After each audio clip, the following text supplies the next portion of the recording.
한국은 참 이상한 나라네요. 말이 안 나올 지경입니다. 여기 50년 만에 한국을 찾은 미국 하버드대 교수가 예상치 못한 충격적인 발언을 하고 있습니다. 그럼 그렇지. 세계 최빈국 한국의 희망 따윈 없어. 그는 대체 뭘 보고 그런 말을 하는 걸까요? 그 전에 잠깐 오늘도 구독과 좋아요 눌러주셔서 감사합니다. 그럼 오늘의 핫한 감동 사연 지금 바로 만나보시죠. 안녕하세요. 저는 하버드대에서 동아시아학을 연구하는 에드워드 밀러예요. 교수와 동시에 동아시아 시장과 서구 시장을 연결하는 국제 비즈니스 컨설턴트로도 활동하고 있어요. 30년 넘게 동아시아를 연구하면서 단순한 학문적 연구를 넘어 경제와 산업 구조를 분석하며 글로벌 기업들이 동아시아 시장을 이해할 수 있도록 돕는 일을 하고 있어요. 하지만 동아시아 국가 중 유일하게 한국만큼은 높이 평가했던 것은 아니었어요. 오히려 무시했던 쪽에 가까웠죠. 1965년 저는 19살의 나이로 선교 활동을 위해 처음 한국 땅을 밟았어요. 당시 한국은 세계에서 가장 가난한 나라 중 하나였어요. 폐허가 된 마을, 허름한 옷을 입은 아이들, 전쟁의 상처가 채 아물기도 전에 경제적 위기로 허덕이던 나라였죠. 제가 한국에 가겠다고 했을 때 가족과 친구들은 모두 말렸어요. 왜 그렇게 위험하고 가난한 나라에 가려고 하느냐? 안전한 곳으로 가는 게 낫지 않겠냐는 말들이 쏟아졌어요. 사실 저 역시 한국에 대해 아는 것이 거의 없었어요. 한국은 중국과 일본 사이에 있는 작은 나라일 뿐이었고, 미국에서도 한국에 대한 정보는 거의 찾아볼 수 없었죠. 하지만 저는 호기심과 선교의 사명감으로 한국행을 결정했어요. 그때는 몰랐어요. 그 선택이 제 인생을 완전히 바꿔놓을 거라는 사실을. 김포공항에 도착하자마자 저는 충격을 받았어요. 공항이라기보다는 낡은 목조 건물과 텐트 몇 개가 전부였고 활주로는 자갈밭에 가까웠어요. 제대로 된 터미널도 없었죠. 당시 뉴욕 JFK 공항과 비교하면 차이가 말도 안 되는 수준이었어요. 서울로 향하는 길도 마찬가지였어요. 거리는 황폐했고 폭격을 맞아 뼈대만 남은 건물들이 여기저기 보였어요. 판자집과 천막이 어지럽게 늘어서 있었고 사람들은 허름한 옷을 입고 있었어요. 무엇보다 충격적이었던 건 길거리를 헤매는 아이들이었어요. 맨발로 다니며 구호물자를 찾아다니는 아이들의 모습이 가슴 아팠어요. 뉴욕타임스는 한국을 희망이 없는 나라라고 표현했어요. 세계은행조차도 한국 경제가 회복될 가능성은 희박하다고 단정지었죠. 당시 한국의 1인당 GDP는 고작 $100 수준이었어요. 아프리카의 최빈국보다도 낮았고 경제 재건이 불가능하다는 평가가 지배적이었어요. 하지만 저는 그 가난과 혼란 속에서 전혀 예상치 못한 광경을 목격했어요. 전쟁의 잔해 속에서도 희미한 불빛 아래에서 책을 읽는 젊은이들이 있었어요. 허기를 달래는 대신 책을 붙들고 있는 모습이 믿기지 않았어요. 미국이라면 상상도 할 수 없는 일이었죠. 당시 서울거리에는 자동차보다 우마차가 더 많았어요. 그런데도 청년들은 어두운 방 안에서 작은 양초 하나를 켜놓고 공부를 하고 있었어요. 저는 그들의 눈빛에서 강렬한 의지를 느꼈어요. 단순한 교육열이 아니라 배움을 통해 삶을 바꾸려는 강한 신념이었어요. 처음에는 단순한 호기심이었어요. 왜 이토록 가난한 나라의 사람들은 공부에 그렇게 목숨을 거는 걸까? 그리고 점점 깨닫게 되었어요. 한국인들에게 교육은 단순한 개인의 성취가 아니라 나라를 재건하기 위한 유일한 희망이었던 거예요. 한국에서 선교 활동을 하면서 저는 한글을 배우기 시작했어요. 원래 언어에 관심이 많았던 저는 여러 동양 언어를 접했지만 한글을 배우면서 엄청난 충격을 받았어요. 이렇게 체계적이고 과학적인 문자는 처음이었어요. 한글의 구조를 분석하면서 이 나라가 단순히 가난한 나라가 아니라는 확신이 들었어요. 이런 나라가 가난하다고? 이런 민족이 성공하지 못할 거라고?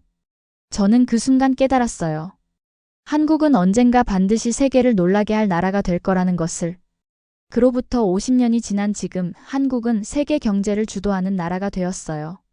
삼성과 현대가 글로벌 시장을 석권하고 한국 문화는 전 세계를 휩쓸고 있어요.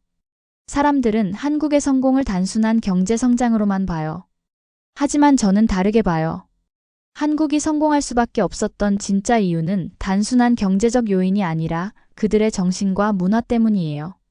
그리고 제가 발견한 한국이 세계 최고가 될 수밖에 없는 이유는 세 가지였어요. 첫 번째, 세계에서 가장 과학적인 문자 한글이에요. 한글은 논리적이고 체계적인 문자이며 배우기 쉬우면서도 표현력이 뛰어나요. 실제로 구글과 마이크로소프트 같은 글로벌 IT 기업들이 한글의 체계를 연구하고 있을 정도예요. 두 번째, 전통과 혁신을 조화시키는 능력이에요. 한국은 전통을 단순히 보존하는 것이 아니라 그것을 현대 기술과 결합시켜 새로운 가치를 창출해요. 예를 들어 직지심체 요절은 세계 최초의 금속 활자 인쇄본으로 구텐베르크보다 78년이나 앞섰어요. 현대의 반도체 기술 역시 이러한 전통적인 장인 정신과 혁신이 결합한 결과예요. 세 번째, 세계에서 가장 강한 학습 의지예요. 한국인들은 끊임없이 배우고 성장하려는 열정을 가지고 있어요. OECD 국가 중 교육열이 가장 높으며 세계에서 가장 높은 대학 진학률을 기록하고 있죠. 이러한 학습 정신이 한국을 IT 강국, 반도체 강국, 문화 강국으로 만든 원동력이에요. 한국은 단순한 경제 강국이 아니라 앞으로도 계속 세계를 주도할 나라가 될 거예요. 그 누구도 예상하지 못했던 한국의 성공. 하지만 저는 1965년 그 작은 양초 불빛 아래에서 책을 읽던 청년들을 보며 이미 알고 있었어요. 이 나라가 언젠가 세계를 깜짝 놀라게 할 거라는 사실을. 50년 만에 서울에 도착한 첫날, 저는 공항에서 곧바로 홍대 입구역으로 향했어요. 작은 강연을 마친 후 저녁 식사를 위해 현지 친구인 박 교수님과 만나기로 했거든요. 공항철도를 타고 서울역에서 갈아타는 동안 저는 지하철 내부를 유심히 살펴봤어요. 전광판에는 실시간 도착 정보가 정확하게 표시되고 있었고 객실 내 공기질을 측정하는 센서까지 장착되어 있었어요. 저는 순간 혼란스러웠어요. 한국은 제가 알고 있던 전통적인 아시아의 작은 나라가 아니었어요. 제이슨, 지하철 어때요? 박 교수님이 미소를 지으며 물었어요. 솔직히 말하면 미국보다 훨씬 낫네요. 깨끗하고 조용하고 무엇보다 모든 것이 체계적으로 관리되는 느낌이에요. 박 교수님은 만족스러운 표정을 지었어요. 그렇죠? 여기선 지하철이 단순한 교통수단이 아니라 사람들이 편리하게 생활할 수 있는 하나의 공간이에요. 심지어 몇몇 역에는 작은 도서관이나 전시 공간도 있어요. 전시 공간이라니? 저는 놀란 표정으로 주변을 둘러봤어요. 전광판에는 시민들에게 유용한 정보가 제공되고 있었고 곳곳에 편의시설이 갖춰져 있었어요. 미국에서 지하철은 때때로 불안한 곳으로 여겨지기도 하지만 서울에서는 모든 것이 깔끔하게 정돈되어 있었어요. 홍대 입구역에 도착하자 길거리에는 젊은이들이 활기차게 움직이고 있었어요. 스트리트 공연이 펼쳐지고 골목마다 개성 있는 가게들이 늘어서 있었어요. 이곳은 단순한 대학가가 아니라 문화가 살아 숨쉬는 공간 같았어요. 여기가 홍대예요. 젊은 예술가들과 음악가들이 모이는 곳이죠. 박 교수님이 안내하며 말했어요. 저는 잠시 걸음을 멈추고 길거리 공연을 지켜봤어요. 한 젊은 뮤지션이 기타를 치며 노래를 부르고 있었는데 그의 앞에는 외국인 관광객들도 꽤 많았어요. 한국 음악이 이렇게까지 인기 있었나요? 요즘은 한국 문화가 전 세계적으로 큰 영향력을 가지고 있어요. 특히 젊은 층에서는 K-팝뿐만 아니라 이런 거리 공연 문화도 사랑받고 있죠. 그때 문득 배에서 꼬르륵 소리가 났어요. 박 교수님이 웃으며 손짓했어요. 이제 저녁 먹으러 가죠. 오늘은 전통시장에서 한식을 맛보는 게 어떨까요? 저는 기대감에 차서 고개를 끄덕였어요. 박 교수님이 저를 데려간 곳은 광장시장이었어요. 처음 들어보는 곳이었지만 시장 입구에 들어서자마자 활기찬 분위기에 압도되었어요. 여기가 바로 서울에서 가장 오래된 시장 중 하나예요. 시장 안에는 다양한 음식점과 가게들이 즐비했어요. 저마다 특색 있는 음식을 팔고 있었고 사람들은 좌판에 앉아 맛있게 음식을 즐기고 있었어요. 저는 정신없이 주변을 둘러보았어요. 이곳이 전통시장이라고요? 하지만 생각했던 것과는 전혀 다르네요. 매우 현대적이고 체계적으로 운영되고 있어요. 그렇죠? 한국의 시장은 오래된 전통을 유지하면서도 현대적인 시스템을 도입했어요. 여기선 카드 결제가 기본이고 위생관리도 철저하게 이루어지고 있죠. 저는 그 말을 듣고 깜짝 놀랐어요. 뉴욕의 일부 전통시장에서는 여전히 현금 거래가 많고 위생 문제도 종종 제기되곤 했어요. 그런데 이곳에서는 카드 결제는 물론이고 일부 가게에서는 키오스크까지 도입되어 있었어요. 우리는 김밥, 빈대떡, 육회 비빔밥을 주문했어요. 김밥을 한 입 베어 물자 고소한 참기름 향과 함께 속재료의 조화로운 맛이 퍼졌어요. 그 순간 저는 이 간단한 음식이 왜 유명한지 이해할 수 있었어요. 정말 맛있어요. 단순한 김밥이 아니네요. 박 교수님은 흐뭇하게 웃었어요. 한국 음식은 단순한 조리법 속에서도 깊은 맛을 담고 있어요. 그리고 무엇보다 사람들을 연결하는 힘이 있죠. 우리는 따뜻한 국물을 곁들여 육회 비빔밥을 먹으며 다양한 이야기를 나눴어요. 제이슨, 사실 오늘은 당신에게 특별한 곳을 소개해 주려고 해요. 여기서 멀지 않은 곳에 한국의 혁신적인 기술과 전통이 조화를 이루는 곳이 있어요. 저는 흥미롭게 물었어요. 혁신적인 기술과 전통이요? 네. 전통적인 방식으로 만들어지지만 최첨단 기술이 결합된 특별한 공간이죠. 한국이 왜 전통과 현대를 동시에 품을 수 있는 나라인지 직접 보면 이해할 수 있을 거예요. 그 말을 듣고 저는 더욱 기대에 부풀었어요.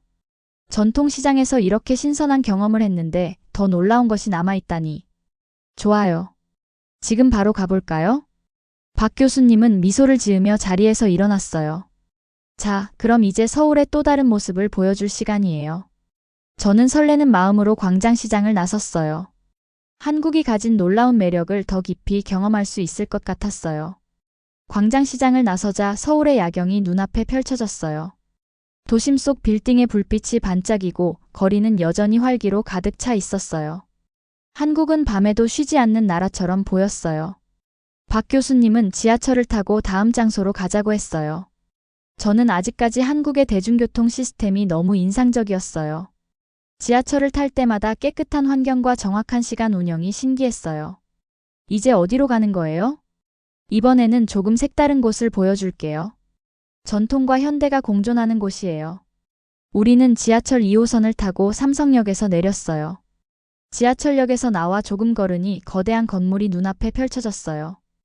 여기가 코엑스예요. 아시아 최대 규모의 복합 문화 공간 중 하나죠. 건물 안으로 들어서자 깔끔하게 정돈된 공간이 눈길을 사로잡았어요. 쇼핑몰, 전시관, 도서관까지 한 공간에 모여 있었어요. 저는 무엇보다 중앙에 자리한 별마당 도서관이 가장 인상적이었어요. 이게 도서관이라고요? 책장이 천장까지 닿아 있었고 사람들이 자유롭게 책을 읽으며 시간을 보내고 있었어요. 일반적인 도서관과 달리 여기는 개방적이고 현대적인 감각이 가득했어요. 여기선 책을 읽는 게 단순한 공부가 아니라 하나의 문화 활동이에요. 많은 사람들이 일부러 이곳에 와서 시간을 보내요.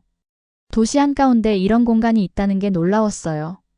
한국이 단순히 발전된 나라가 아니라 문화를 체계적으로 만들어가고 있다는 걸 다시금 깨닫게 되었어요. 우리는 코엑스를 둘러본 후 저녁을 먹기 위해 다시 이동했어요. 이번에는 한옥이 모여있는 전통적인 공간을 가보기로 했어요. 강남의 현대적인 분위기에서 벗어나 우리는 북촌 한옥마을로 향했어요. 북촌은 전통 한옥이 모여있는 곳으로 서울의 옛 모습을 그대로 간직한 곳이에요. 좁은 골목길을 따라가다 보니 마치 과거로 돌아간 듯한 느낌이 들었어요. 나무문, 기와지붕, 정갈한 마당이 있는 집들이 조용히 자리 잡고 있었어요. 여기는 전통적인 한옥들이 보존된 곳이에요. 하지만 단순한 관광지가 아니라 실제로 사람들이 살고 있는 공간이기도 해요. 한옥 마을을 걷다 보니 작은 찻집이 보였어요. 박 교수님이 이곳에서 차를 한잔하자고 했어요. 우리는 전통 다과와 한방차를 주문했어요. 저는 따뜻한 유자차를 한 모금 마시며 주변을 둘러봤어요. 한국은 참 이상한 나라예요. 불과 몇 시간 전만 해도 최첨단 기술이 가득한 곳에 있었는데 지금은 마치 몇백 년 전으로 돌아온 느낌이에요. 박 교수님은 미소를 지으며 고개를 끄덕였어요. 그게 바로 한국의 강점이에요. 전통과 현대를 자연스럽게 조화시키는 능력이죠. 차를 마시며 창밖을 보니 관광객뿐만 아니라 한복을 입은 한국인들도 거리를 걷고 있었어요. 전통을 단순히 보존하는 것이 아니라 실제 생활 속에서 자연스럽게 유지하고 있다는 느낌을 받았어요. 교수님, 한국은 정말 특별한 나라네요. 발전하면서도 옛것을 잃지 않고 함께 가고 있어요. 맞아요. 그래서 한국을 단순한 경제 강국으로만 볼 수 없어요. 이 나라가 가진 힘은 단순한 성장 속도가 아니라 변화와 전통을 동시에 포용하는 능력에 있어요. 저는 깊이 공감했어요. 그리고 이런 점이 바로 한국을 세계적으로 유니크한 나라로 만드는 요인이 아닐까 생각했어요. 이제 서울에서의 마지막 밤이 다가오고 있었어요. 박 교수님과 함께 남산으로 올라가 야경을 보기로 했어요.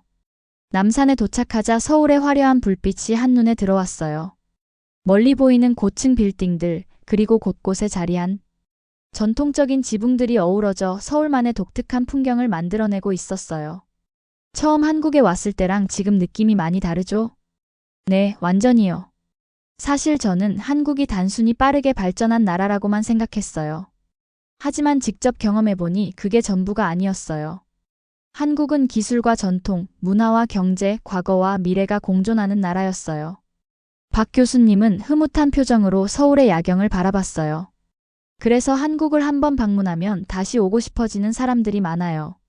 이 나라에는 단순한 성장 이상의 무언가가 있어요. 저도 이제는 그 말을 이해할 수 있었어요. 한국은 단순히 경제적으로 발전한 나라가 아니었어요. 한국은 혁신과 전통이 균형을 이루며 성장해온 나라였어요. 이제 저는 확신해요. 한국은 앞으로도 세계를 주도할 나라가 될 거예요. 단순한 경제적 이유가 아니라 그들이 가진 문화와 정신이 한국을 강하게 만들 거예요. 서울의 밤바람을 맞으며 저는 다시 한번 이 나라를 깊이 이해하게 되었어요. 이제 저는 한국을 떠나야 하지만 다시 돌아오고 싶다는 생각이 들었어요. 서울에서의 시간이 흐를수록 저는 한국이 단순한 경제 강국이 아니라는 걸 더욱 확신하게 되었어요. 이곳의 성장에는 독특한 문화적 요소와 혁신적인 사고방식이 깊이 자리 잡고 있었어요. 박 교수님과의 저녁 식사 후 저는 호텔로 돌아가는 길에 뉴욕 본사에서 온 메시지를 확인했어요. 제이슨, 긴급 상황이야. 본사 이사회에서 새로운 결정을 논의 중이니 즉시 연락 바람. 저는 순간 긴장했어요. 조용한 호텔방에 들어와 노트북을 열고 화상회의에 접속했어요. 이사회 멤버들의 얼굴이 화면에 나타났어요.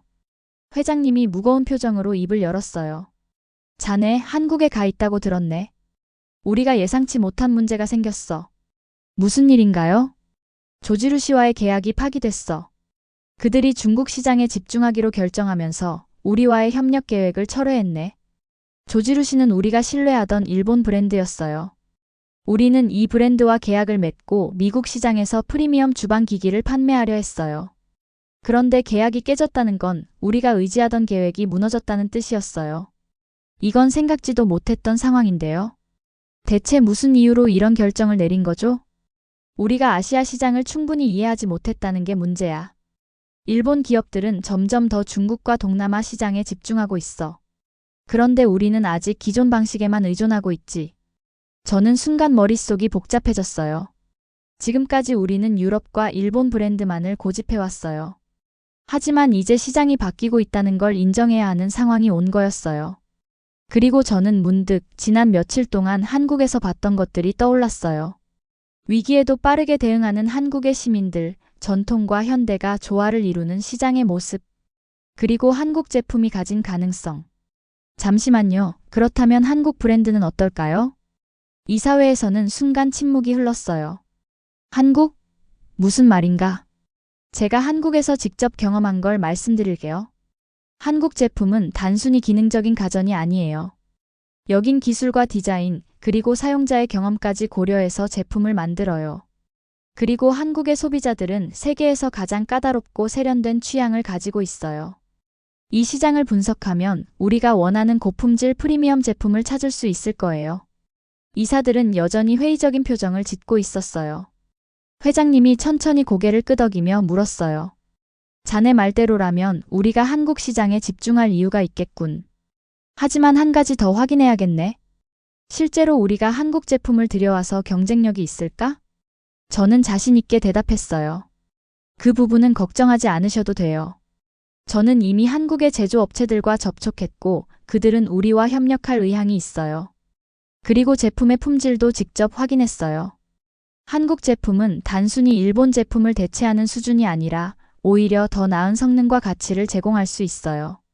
이사회는 다시 서로를 바라보며 의견을 주고받기 시작했어요. 마침내 회장님이 결론을 내렸어요. 좋아.